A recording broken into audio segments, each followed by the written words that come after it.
ሰላም ጤና ይስጥልኝ አድማጭ ተመልካቾቻችን በመላው ዓለም ያላችሁ ዛሬ የዘመድ ቲቪ ነጭነጯን ከዘመዴ ጋር እንግዳችን እፎይ ወንድማችን ካለበት ሆኖ ገብቷል። ሁላችሁም እስቲ እንኳን ደህና መጣ በሉት። በዚያው ደግሞ እፎይ በባህላችን መሰረት እኔ እምልሃለሁ እንኳን ደህና መጣ። እንኳን ደህና ቆያችሁኝ። አንተንም ሰራተኞችን በሙሉ ተመልካቾችንም እንኳን ደህና ጠበቃችሁን። ሁላችሁም ሰላም እያለው በያላችሁበት እናመሰግናለን። ሁላችንም ደስ ብሎናል። በዘመድ ቲቪ በዛሬው ዕለት በመገናኘታችን ደስ ብሎናል። ዛሬ እንግዲህ ቆይታ አብረን እንቆያለን። ከዛ በፊት የተለመደ ባህል አለ በእኛ ቤት በዚህ በዘመድ ቴሌቪዥን እንግዶችም በመጡ ጊዜ የሚያዩት ነገር አለ። ምክንያቱም ሰዎች ከየት ሆነው እንደሚያዩዋቸው ማየት ስላለባቸው ያንን እናያለን። ዛሬ አንተ ፕሮግራም የሚከታተሉትም ሰዎች ጊዜያቸውን ሰውተው ሰዓታቸውን ሰውተው አንዳንዶቹም ደግሞ ከዋይፋይ ውጪ ዳታ ገዝተው በዳታ ነው የሚከታተሉትና ዋጋ ከፍለው የሚከታተሉት ፕሮግራም ስለሆነ ከየት እንደሚያዩን ከገለጹልን በኋላ ያንኑ በማክበር እኛም እንገባለን ማለት ነው። አድማጭ ተመልካቾቻችን ከየት ነው የምትመለከቱት?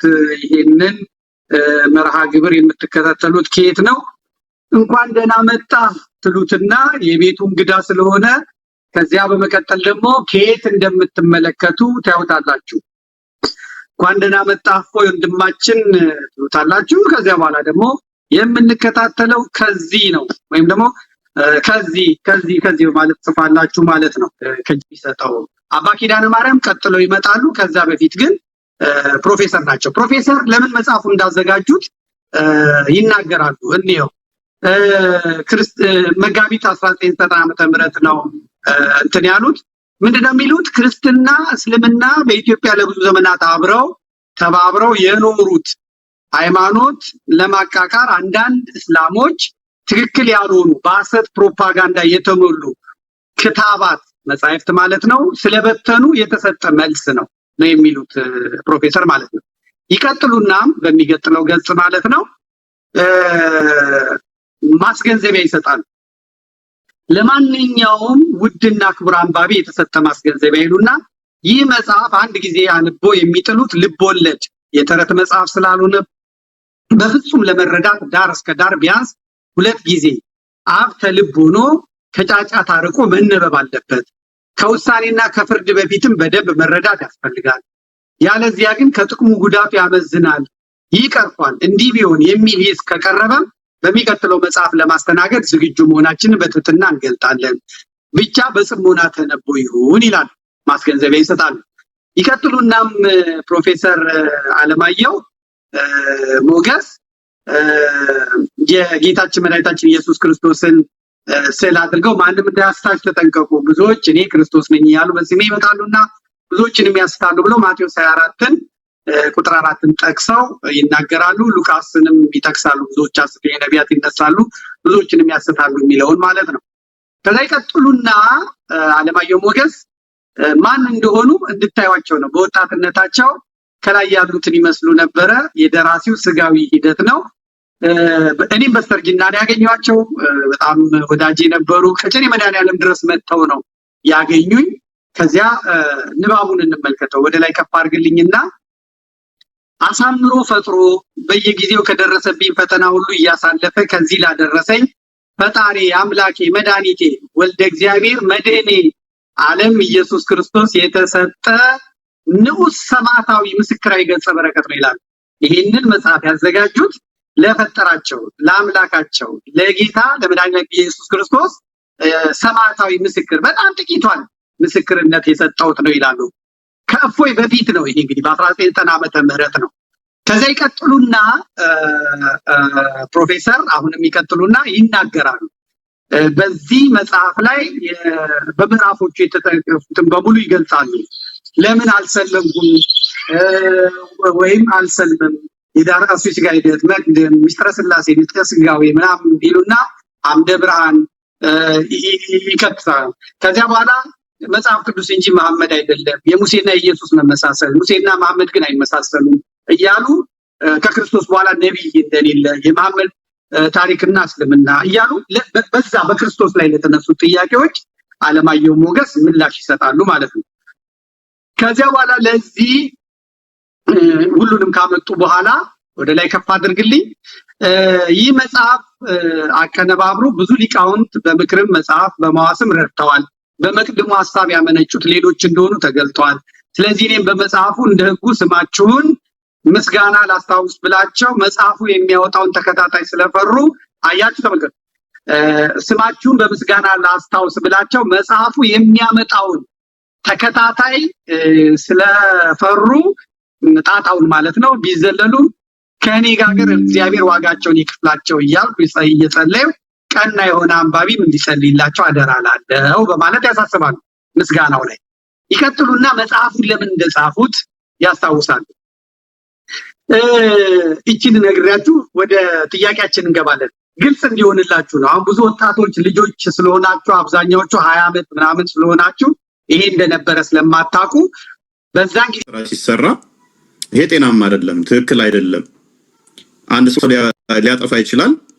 ዘሆል ኦርቶዶክሳውያንን እንዲህ ብሎ የማጽዳት ስራ ግን ትክክል አይደለም የሚል ቪዲዮ ቦልድሊ ሲናገር አይ ናችሁ የሚል አጻፋዊ ምላሽ ተሰጠኝ። ከዛ እሱ እያሉ ያሉት በቦታው ያሉ ሰዎች ብዬ ዜናዎቻቸውን ሳይ ደግሞ ብዙም ውሃ አይነት አይደለም። ለምሳሌ ይሄ ቪዲዮ ሚለውን እንስማው እስኪ። እኛው ሽማግሌ ሊሆን አዳምጡት። ብጥብጥን አለመፈለገን የሚያሳይ ሰዎች ይህንን ነገር አሁን እኛ ይሄንን ስህር የሚያከሽፈው ፊትና እጅ ታጥቦ ይሰጥ የለም ወይ? ይሄን ከሰጠን እኮ ይከሽፋል ስንል ይሄ ሲነሳ ነው ብጥብጥ አነሱና የተለዩት። አሁን እያየ ነው ያለው። እኛው ሽማግሌ ደግሞ እንደሰማችሁት የሚለው ምንድነው እሱ? አንተ ቀጥል። ሜቢ እንግዲህ የመጀመሪያ ቪዲዮዎቼ ናቸው ንጽጽር የጀመርኩበት ማለት ነው። ንጽጽር የጀመርኩባቸው 3 ቪዲዮዎች እነኚህ ከ3 እንደዚህ አንዱ ናቸው። ምንድነው እሱ? ፊታችሁን ታጠቡና እጣቢያችሁን አንጡ አድርጋችሁብናል። ስለዚህ ድግምት ልጆቻችን እንዲድኑ ካህናቶቻችሁና እናንተ ኦርቶዶክሳውያን ፊታችሁንና የሰውነት ፕራይቬት ፓርት የሚባሉትን አጥባችሁ አንጡ ስንላቸው ሰውየውም ሼኩም ሲሉ እንደሰማ አንሰጥም አሉን ኦርቶዶክሶች። እኛ ጠብ ማለመፈለጋችን የሚታወቀው ፊታችሁንና ብልታችሁን አካባቢ ታጥባችሁ አንጡ ስንላቸው እምቢ አሉን።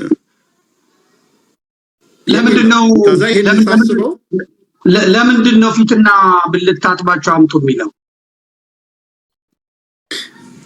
ልጆቻችን ሰነፍ ሆነዋል።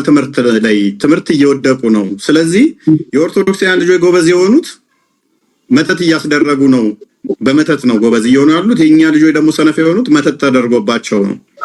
ልጆቻችን እንዲድኑ ኦርቶዶክሳውያን ፕራይቬት ፓርታችሁን እንደዚህ ሰውነት ክፍሎቻችሁን ታጥባችሁ ጣቢውን ስታመጡ በዛ ጣቢ የኛ ልጆች ሲታጠቡ ከዛ ከመተቱ ይድናሉ የሚል ነው። ይሄ ለኔ ትንሽ ሾክ ያደርግ ነበር። ማለት መተት አድርገሃል ተብለህ አስበው አላደረኩም በምትልበት ሰዓት ላይ አይ እጣቢህን ታጠብና እንደዚህ አይነት ቦታህን እጣቢህን አንጣ በአንተ እጣቢ ስታጠብ እድናለሁ ቢል እንዴት ነው እሺ ብለህ የምትሰጠው? አንደኛ ያላደረከውን አድርገሃል ብለህ መከሰስ በራሱ ጤናማ አይደለም። በሁለተኛ ደረጃ ደግሞ የሰውነትን ክፍል ታጥበህ የምትሰጥበት መንገድ ጤናማ መስሎ አልታየኝም። በእርግጥ እኛ መተት ድግምት የተለያየ በእምነት እንደሚዳን እናምናለን። በጣቢ ግን ይዳናል የሚለው እምነት ስላልነበረኝ ማለት አስተምሮቱም እንደዛ አልመሰለኝም። ምንድነው እያሉኝ ያሉት? ነገ እኔን አንዱ መጥቶ የሚጠላኝ ሰውዬ ታምም ያለው መተት አድርጎብኝ ነው፣ መተት ያደረገብኝ ደግሞ እፎይ ነው፣ እንደዚህ አይነት ቦታውን ታጥቦ ጣቢውን ሲያመጣ በሱ ድናለው ቢልስ? ልክ ጣቢውን ስሰጠው የውሸት ታምሜ ነበር ዳንኩ ቢል ሰፈሩ ላይ ስሜን አጠፋ ማለት አይደለም ወይ? ይሄ ለማንኛው ሲያኗኑረናል ወይ? ይሄ ትክክል አይደለም። ትክክል ነው እምቢ ማለታቸው መተት ማድረጋቸው የሚያሳይ ነው። ካህናቶቹ ተሰብስበው አገልጋዮቹም ተሰብስበው ጣቢያችንን አንሰጥም ታጥበን ያሉት መተተኛ ስለሆኑ ነው እንዴ? እናንተስ ብትሆኑ እኔ አሁን ለምሳሌ በጊዜው ተቀዳሚ ሀጂ ሙፍቲ ነበሩ። እሳቸው መተት አድርገውብኛል እጣቢያቸውን ያምጡ ብል ስድብ አይሆንም ወይ ለእናንተ? የእምነት አባቶቻችሁን ታጠቡና እጣቢያችሁን አምጡ፣ እሳቸው ናቸው መተት ያደረጉብኝ እድናለሁ ብል ይሰጡኛል ወይ? ስድብስ አይሆንም ወይ? ኢቭን መስጠቱ በራሱ ቢሰጡስ ደግሞ አድርግ ያለው የሚልን ኮንፈርሜሽን አይሰጥም ወይ? ሰውየው ውሸቱን ታምም ያለው ብሎ ከዛ በኋላ በሱ እጣቢ ዳንኩ ቢል የዛ ሰውዬ ክብር አይነካም ወይ በሰፈሩ ላይ? ይሄ ጤናማ አይደለም የሚል ነበር ሙግቴ። ግን በጊዜው የተሰጠኝ ምላሽ በጣቢ ይዳናል፣ ከድግምት ይዳናል፣ ከመተት ይዳናል የሚል ነበረ። እኔ ደግሞ አልተዋጠልኝም። ስላልተዋጠልኝ ያው እንደምታውቀው እኔም ልቀበለው አልቻልኩም ማለት ነው። ይሄን አስተምሮ ልቀበለው አልቻልኩም። ማንበብ አለብኝ አልኩኝ። የተለያዩ ቪዲዮዎች ቀጣይ ሜቢ ካሳየ ምክንያቱ ምንድነው ብዬ ሳይ ወደ ክርስትና እየመጡ ነው፣ ልጆቻቸው ወደ ክርስትና እየመጡ ነው ስልጤ አካባቢ ላይ። ስለዚህ ወደ ክርስትና እየመጡ ያሉትም ደግሞ በመተት ነው የሚል መጣሁ ነው። ቪዲዮ ቀጣዩ ያ ሃይ እንዴት ናችሁ? ከስልጤ ክርስቲያኖች የተፈናቀሉበት ትክክለኛው ምክንያት ምን እንደሆነ ታውቃላችሁ? የሙስሊም ልጆች እስልምና በቃን እያሉ በሰልፍ ወደ ክርስትና እየገቡ ስለሆነ ነው። ብዙ ጓደኞቿ መረጃ አዳምጡት።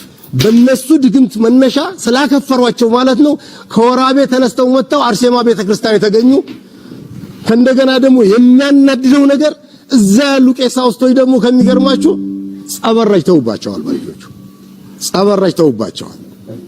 3 ልጅ ታመምባት ያልኳችሁ ሴት ማለት ነው ሉያ ትባላለች። የሷ ልጅ እኔ ቤተክርስቲያን ሰፈር ነው ያለሁት፣ እናቷ ቤት መጣ ጠፍታ አልገባችም። መጣ ማርያም ቤተክርስቲያን ነው የገባችው። ማርያም ቤተክርስቲያን ከማርያም ቤተክርስቲያን አንስተው ነውና ዌል ቪዲዮውን እንደሰማችሁት ነው። እሺ ቀጥል አንተ። ያኛውን አንፈልገው። እንደሰማው እንግዲህ ልጆቻችን ወደ ክርስትና እየሄዱ ነው የሚል ነው ሙግቱ። ልጆቻችን ወደ ክርስትና እየሄዱ ነው። ወደ ክርስትና እየሄዱ ስለሆነ ወደ ክርስትና የሄዱበት ምክንያት ምንድነው? እሱ ነው ያለው።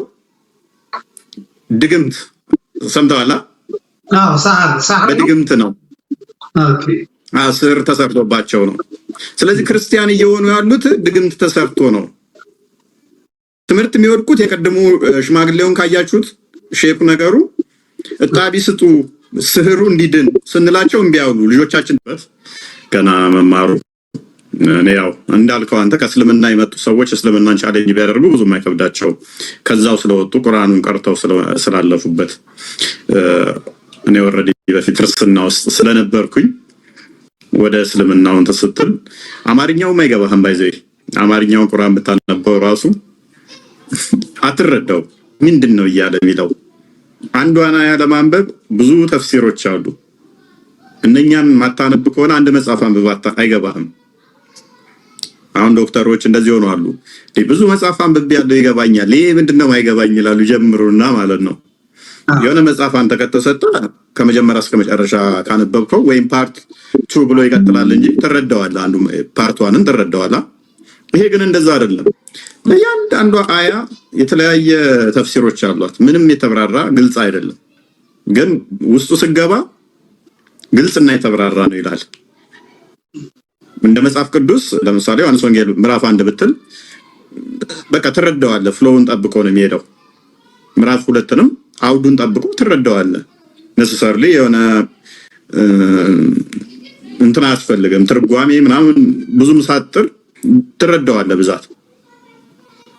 ቁርአኑ ግን እንደዛ አይደለም። እያንዳንዱ አይገባህም ምን እንደሚል። ስለ አበበ ጀምሮ ስለ ጫላ ይቀጥላል። ስለ መሐመድ እያወራ ስለ ሙሴ ይቀጥላል። ቁጥር 1 ስለ ሙሴ ነው እያወራ ያለው። ቁጥር 2 ደግሞ አበበ ነው። ምንድነው የሚለው ትላለህ። ስማቸው ወለ ላይ ጠቅስ ይችላል። አንተ ነብይ ወይ እንደዚህ ይላል። ማን ነው ያ ነብይ? አይታወቅም። ስሙ አልተጠቀሰም። አንተ ነብይ እንደዚህ ቁጥር 2 ላይ ደግሞ ይላል። ቁጥር 2 ደግሞ ሌላ ነው። ሁለቱ ጋርም ስማቸው አይና አልተጠቀሰም። ይሄንን ነው የምታገኘው።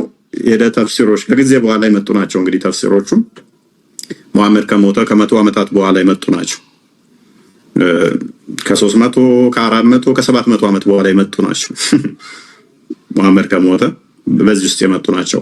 ግን ቁርአኑ ምን ይላል መሰለ? ግልጽና የተብራራ ግልጽ ነው። ለሁሉ ነገር ምላሽ ያለው የተብራራ ነው ይላል። ስታነበው ግን ምንም ግልጽ አይደለም።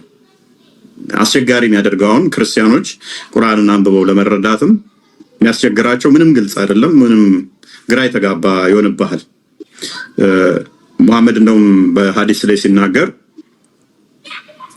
ቁርአን ከወንጌል ይልቅ 7 እጥፍ ግልጽ ነው ይላል። አሁን ኤክስፔክት የምታደርገው ከወንጌል 7 እጥፍ ከሆነ ግልጽ ከሆነ የምን ሙፈሲር የምን ተፍሲር ዝም ብለህ ብታነበው ይገባህ ነው ይመስለው። 7 እጥፍ ግልጽ ነው ይላል። ከዘቡር ወይንም ደግሞ ከመዝሙረ ዳዊት ምን ያህል ግልጽ ነው ቢል ጥሩ መሰለ? 10 20 50 ሰው ይጠብቃል፣ 100 ይጠብቃል። 200 እጥፍ ግልጽ ነው ይላል። 200 እጥፍ ግልጽ ከሆነ ከመጽሐፍ ቅዱስ በቀላሉ አንብበው የምትረዳው ነው ይመስልህ። ስታነበው ግን እንደዛ አይደለም፣ ግልጽ አይደለም። ስለዚህ የግዴታ ምንድነው ተጨማሪ መጽሐፍ እንትሮችን ሪፈር በዛ ጉዳይ ላይ ሪፈር ማድረግ ይኖርብሃል ማለት ነው። ሞሮፍ ስለዚህ እኛ የምንጠቀመው ምንድነው እንግሊዘኛውን ነው። እንግሊዘኛ እሱን በብዛት እጠቀም ነበር። አንዳንድ ግን አስፈላጊ የሆኑ ደግሞ አረብኛ እንትን ተሆኑ አሉ ልጆች ታማክራለህ። ይሄ እንዴት ነው ሌላ ትርጉም ሊሰጥ ይችላል፣ በሌላ ሊተረጎም ይችላል የሚለውን እጠይቅ ነበር። በእንደዚህ አይነት ሁኔታ ነበረ ለመረዳት ማደርገው ማለት ነው። በጣም የሚገርም ነው። አድማጭ ተመልካቾቻችን ይህ ነጭ ነጯን ከዘመዴ ጋር የሚለው ሳምንታዊው በዘመድ ቲቪ የሚተላለፈው መርሃ ግብራችን ነው። እንግዳችን እፎይ ይባላል። እስካሁን ጥያቄዎቹና መልሶቹን በሚገባ እያስኬደን ያለው እንዴት እንደጀመረ እንዴት እንደመጣ ተናግሯል። የላከውም እንደሌለ በራሱ እንደተነሳ ከዛም በኋላ ወደዚህ እንደደረሰ እንደሰማችሁት እየመጣ ነው ማለት ነው። ከዘመናት በኋላ ግን በጣም ተደጋጋሚ የሚነሳው እፎይ ተሳዳቢ ነው፣ ፍጹም ይሳደባል እና ከእፎይ ጋር አንዳንዶቹም ለመከራከር ይፈልጉና ፈልገን ስለሚሳደብ የእሱን ስድብ ላለመስማት ስንል ነው እንጂ የማይሳደብ ከሆነ ከእሱ ጋር ቁጭ ብለን ለመነጋገር ፈቃደኞች ነን የሚሉት። ትሳደባለህ? ስድብ ምንድን ነው? ያሉትን ነው የሚሉትን ነው የምጠይቅህ። የስድቡንም አይነት እኔም እባላለሁ እና የስድቦቹን አይነት አላውቅም። ትሳደባለህ? አሁን ስድብ የሚለውን እንዳውዱ ነው የምንረዳው። አንዳንድ ሰው የኔ ቆንጆ ሲባል ስድብ ሊመስለው ይችላል። ቆንጆ አይደለሁም ብሎ ካሰበ የኔ ቆንጆ ያለኝ ወይንም ደግሞ ቆንጆ ያለኝ አስቀያሚ መሆኔን አውቆ ነው ቆንጆ ያለኝ እንጂ ቆንጆ አይደለሁም ብሎ ካመነ ሰድበኛል ሊል ይችላል። ምን አስቀያሚ ብትለውም ደግሞ ያው አስቀያሚ ያለኝ ብሎ ሰደበኝ ሊል ይችላል። ስለዚህ ስድብ የሚሉት ነገር ምንድነው? እሱ ስድብ የሚባለው ነገር ምንድነው? ቆንጆ ስትባል አድንቆ የሚውል ከሆነ መልሰህ ለስድብ የምትተረጉመው ከሆነ አገባቡ መረዳት አለብን ማለት ነው።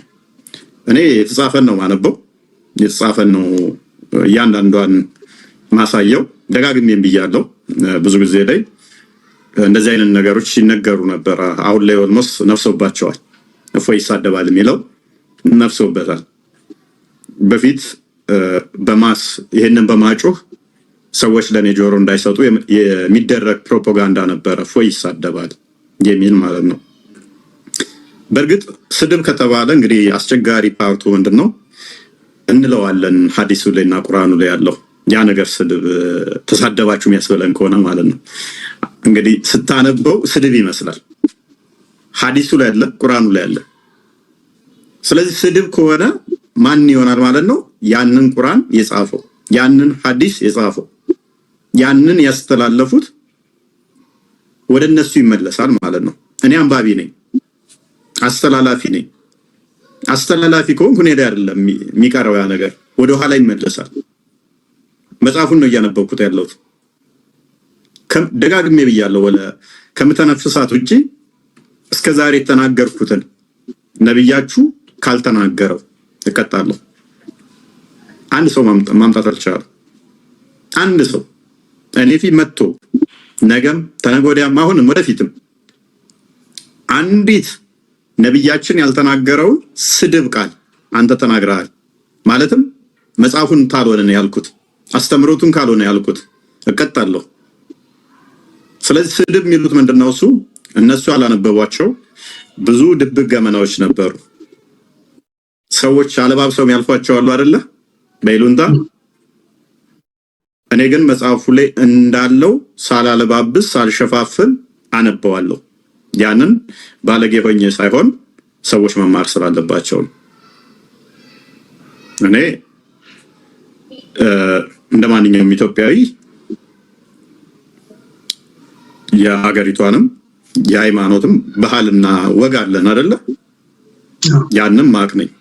እሴታችንን ማክበር እንዳለብኝ የማቅ ነኝ። አንዳንዴ ግን የምትገደድበት ነገር አለ። የምትገደድበት እንድታነበው የምትገደድበት ሲቹዌሽን ይመጣል።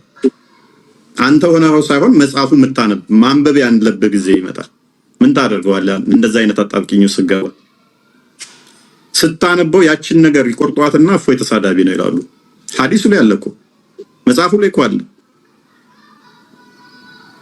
እዛይ ፓርት ላይ አንተ ስትናገራት የነበረችዋን 10 ሰከንድ ማበልጥ ቆርጠዋታል። አንተ መጽሐፉን ነው እያነበብክ ያለው።